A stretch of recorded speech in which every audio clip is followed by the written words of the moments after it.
Okay, Keith, so throughout your career, you've worked with a vast array of individuals, obviously from CEOs to even renowned artists. What are some of the common challenges or maybe themes that people are facing, regardless of their professional background or status? Whether you're a CEO or you're an elected official, an artist, or a person who's none of those things, but trying to live your life, one of the big challenges is that people rarely have access to all the information upon which to make new decisions in their lives. A lot of it is relegated to things that you don't want to think about, some that you've forgotten. Life stories have a lot of pages in them that are glued together, and people don't tend to go back and unearth that stuff, but they should, because actually human beings do pretty well when they're in command of all of the information related to who they are and how they've become the person that they've become. It's when we don't have that information that we do less well. And people have anxiety about that, which I can help mitigate. I can sort of take them over the bridge to say, no, let's figure it out. These patterns are very powerful for you. There are others that are less powerful or even self-defeating. Where'd they come from? Because until you know that, until you unearth the dynamics involved, how did you come to have this particular pattern of behavior or thought or emotion?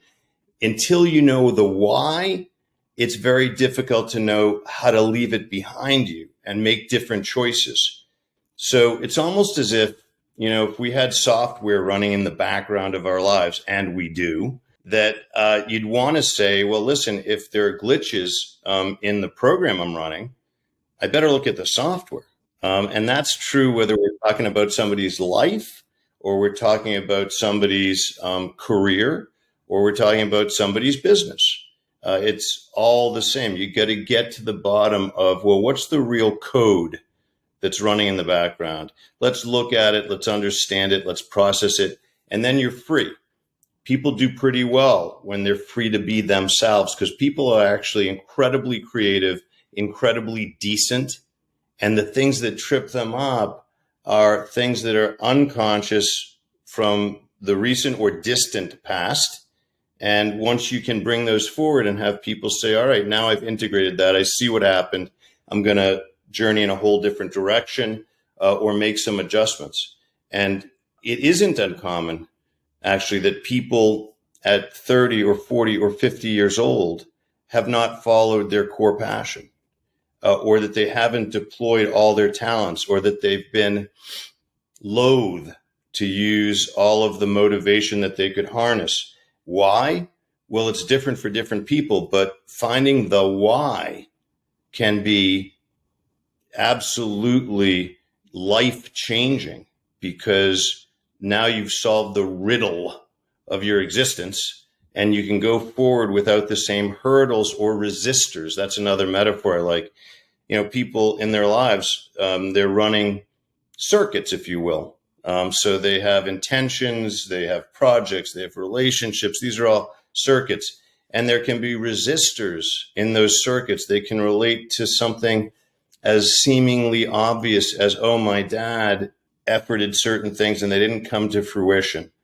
Well, as a 7, 9, 12-year-old, you're seeing this, you're seeing how people react in that situation, in the family, outside the family, and you can draw very powerful conclusions that then become unconscious until you unearth them and say, well, wait a second, why did I think that if I were to try too hard or risk anything, that calamity would befall me?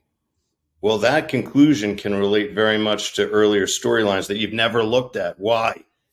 Because people don't want to process painful pages or chapters in their lives, or for that matter, they don't want to pay attention to painful elements of a plan for a business.